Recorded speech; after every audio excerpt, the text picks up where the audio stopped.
మీ ముందు నిలుచున్న పాస్టర్ అమ్మ తేజ అనబడే నేను, అమ్మ అనే పేరు ఎక్కడి నుంచి వచ్చింది? అమ్మ ప్రేమకు దూరమైన నేను, అమ్మ ఒడికి దూరమైన నేను. 3 సంవత్సరాల వయసులో అమ్మ చనిపోతే నాన్న మరొక వివాహం చేసుకొని నన్ను ఎల్లగొడితే ఇంటింటికి వెళ్ళి అడుక్కు తినే బ్రతికేవాడిని.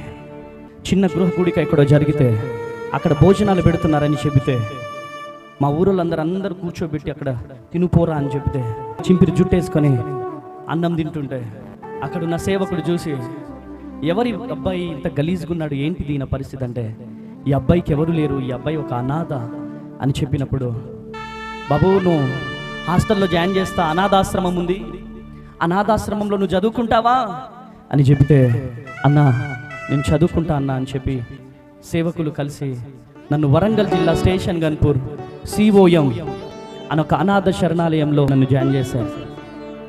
అనాథలు ఉంటారు, కానీ నా అంత అనాథ ఎవరు ఉండరు.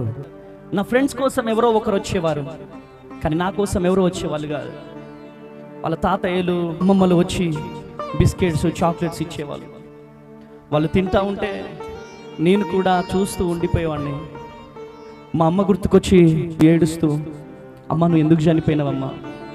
మా నాన్నగారు పెట్టే టార్చర్ తట్టుకోలేక మా అమ్మ పాయిజన్ తీసుకొని చనిపోయింది. ఒక్క నిమిషం ఆలోచిస్తే బాగుండేది కదమ్మా, నా బ్రతుకు అనాథగా మారేది కాదు కదమ్మా. ఎందుకని నన్ను అనాథగా వదిలేసినవమ్మా? అందరి కోసం అందరు వస్తున్నారమ్మా, నా కోసం ఎవరు రావట్లేదు కదమ్మా అని ఏడుస్తూ